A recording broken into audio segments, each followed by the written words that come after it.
शादियों का सीजन चल रहा था और हर तरफ बहुत चहल पहल थी। एक गांव में सीमा नाम की लड़की अपनी बूढ़ी माँ के साथ रहती थी। सीमा के माँ बाप नहीं थे। इधर शादियों का सीजन चल रहा था और सीमा की भी शादी होने वाली थी। सीमा को अपनी शादी के लिए लहंगा लेना था और वो अपनी माँ के साथ लहंगा लेने निकल पड़ती है। सीमा और उसकी माँ पास की सबसे बड़ी दुकान पर गई। भैया, मुझे अपने यहाँ का सबसे सुंदर और भारी लहंगा दिखाना। मैं चाहती हूँ कि मेरी शादी में ऐसा लहंगा पहनूं कि बस सब देखते रह जाएं। अरे हाँ हाँ बिल्कुल मैडम, हम आपको अपनी दुकान का सबसे सुंदर लहंगा दिखाते हैं। ऐसा हो ही नहीं सकता कि आपको वो लहंगा पसंद ना आए। फिर दुकानदार बहुत सुंदर लहंगा दिखाता है। सीमा लहंगे को देखकर खुश हो जाती है। अरे वाह भैया, ये तो बिल्कुल मेरे सपनों के लहंगे जैसा है। मुझे एकदम ऐसा ही लहंगा चाहिए था। चलो, ये तो बहुत अच्छी बात है कि तुम्हें लहंगा इतना पसंद आ गया। अभी इसे जल्दी से ले लो और घर चलते हैं, बहुत काम है। सीमा की माँ दुकानदार को उस लहंगे के पैसे दे देती है और लहंगे को लेकर बाहर चली जाती है। उधर सीमा रोड क्रॉस करने लगती है और सड़क के दूसरी पार जाने लगती है कि तभी सामने से एक बहुत बड़ा ट्रक आकर उसे टक्कर मार देता है। सीमा की माँ भी पीछे से आ रही थी और जैसे ही उसने ये सब देखा, वो दौड़कर सीमा के पास आती है और रोने लगती है। सीमा सर पे चोट आने की वजह से मर जाती है और वो एक आत्मा में बदल जाती है। तभी एक गाड़ी वहाँ आती है और सीमा की बॉडी और उसकी माँ को वहाँ से ले जाती है। और वो वहीं खड़ी होकर ये सब तमाशा देख रही थी। ये क्या हो रहा है? मुझे तो कुछ समझ में ही नहीं आ रहा है। नहीं, मैं ऐसे नहीं मर सकती। अभी अभी तो मैंने अपने सपनों का लहंगा खरीदा था। मैं ऐसे कैसे मर सकती हूँ? मेरी शादी, मेरा लहंगा, नहीं नहीं। सीमा ये सब देखकर बहुत परेशान हो जाती है। पास में लगे एक बड़े से पीपल के पेड़ पर जाकर बैठ जाती है। 2 दिन बीत जाते हैं। चुड़ैल अब तक वहीं बैठी थी। अचानक से उसका ध्यान उस दुकान पर जाता है जहाँ से उसने अपना लहंगा खरीदा था। अब मैं क्या करूँ? चुड़ैल को कुछ भी समझ में नहीं आता है कि वो आगे क्या करे। कि माँ उसका लहंगा वापस लौटाने आई थी।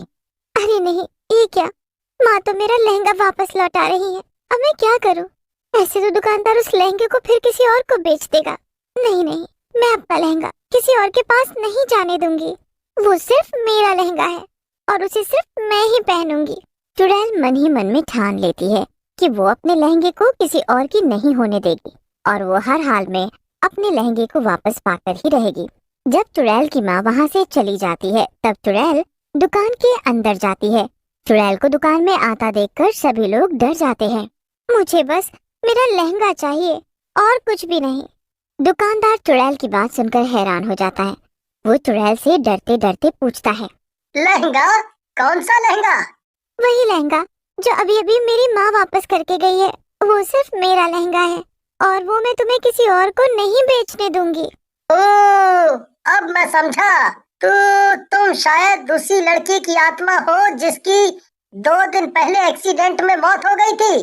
देखो, मुझे माफ करना, लेकिन तुम्हारी माँ इस लहंगे को लौटा कर इसके पूरे पैसे वापस ले गई है।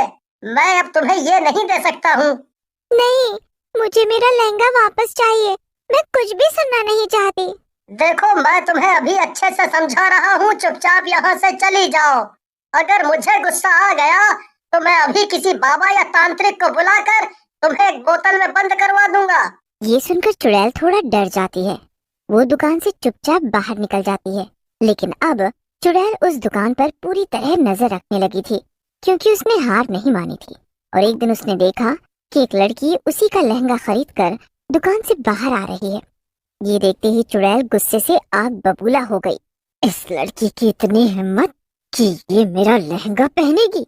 इतना कहकर चुड़ैल ने उस लड़की का पीछा करना शुरू कर दिया। उसका पीछा करते करते चुड़ैल आखिरकार उसके घर तक पहुंच गई। लड़की अपने घर के अंदर चली गई और चुड़ैल बाहर खिड़की से सब कुछ देख रही थी।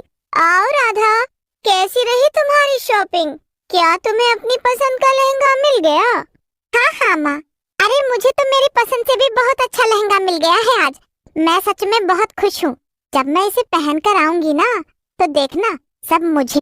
ये सब कुछ देखकर चुड़ैल को बहुत गुस्सा आ रहा था और उसे उस लड़की राधा से बहुत जलन हो रही थी। उसे कुछ समझ नहीं आ रहा था कि वो कैसे अपना लहंगा राधा से वापस ले। चुड़ैल मौका देखकर राधा के घर में घुस गई और जाकर उसके कमरे की अलमारी में छुप गई। तभी राधा अपने कमरे में उस लहंगे को लेकर आती है और उसे रखने के लिए अलमारी खोलती है। पर अलमारी में चुड़ैल को देखकर राधा जोर जोर से चिल्लाने लगती है, बचाओ बचाओ चुड़ैल! राधा चिल्लाते चिल्लाते बेहोश हो जाती है और उसके हाथ में पकड़ा लहंगा वहीं गिर जाता है। ये अच्छा मौका है, मुझे यहाँ से निकल जाना चाहिए इससे पहले कि कोई यहाँ पर आ जाए। चुड़ैल लहंगा उठा के राधा के कमरे की खिड़की से भाग जाती है और जंगल की तरफ चली जाती है। अब ये लहंगा सिर्फ और सिर्फ मेरा है, कोई भी इसे मुझसे चुरा नहीं सकता। जल्दी से किसी शांत जगह पर जाती हूँ और इस लहंगे को पहन कर देखती हूँ। बड़ा मजा आएगा। चुड़ैल जंगल के बीचों बीच पहुंच जाती है और अपने लहंगे को पहन लेती है। उधर राधा के घर पर सभी लोग लहंगा चोरी होने की वजह से परेशान थे। राधा भी रोई जा रही थी और सबको यही बता रही थी कि उसका लहंगा एक चुड़ैल चुरा कर ले गई, पर कोई भी उसकी बात नहीं मान रहा था। सीमा की माँ को पता चलता है और उसकी माँ से मिलती है। सीमा की माँ सारी बात उन दोनों को बताती है। आप मेरा लहंगा वापस लाने में मेरी मदद कैसे करेंगी? जरूर आपको मेरी बात पर यकीन नहीं होगा। मैं कब से इन सब से कह रही हूँ कि एक चुड़ैल मेरा लहंगा लेकर भाग गई है। नहीं बेटा, मुझे तुम्हारी बात पर पूरा यकीन है, क्योंकि वो चुड़ैल कोई और नहीं, मेरी ही बेटी है, जिसकी कुछ दिनों पहले उसी लहंगे की दुकान के सामने मौत हो गई। ये सब सुनकर सभी लोग हैरान रह जाते हैं। वाह वाह वाह, क्या सुंदर लहंगा है, और मुझ पर तो ये और भी सुंदर लग रहा है। क्या बात है। चुड़ैल गोल गोल घूमकर नाच रही थी। वो सब लोग जंगल की तरफ चले जाते हैं और हर जगह चुड़ैल को ढूंढने लगते हैं। उधर लहंगा पहनकर चुड़ैल बहुत खुश थी और वो नाच रही थी।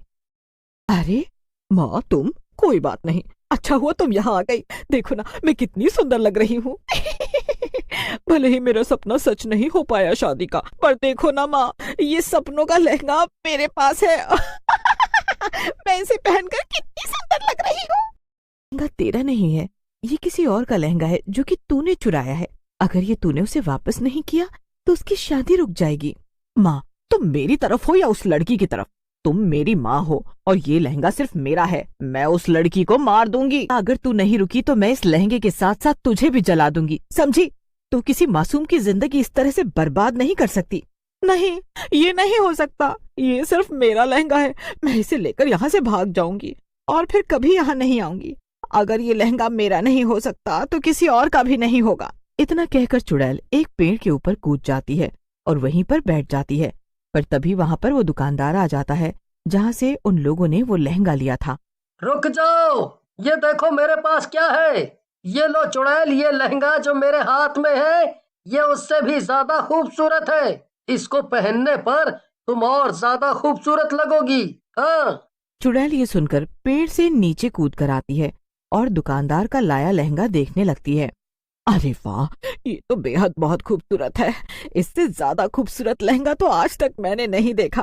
चुड़ैल जल्दी से वो नया लहंगा पहन लेती है और पुराना लहंगा वहीं फेंक देती है।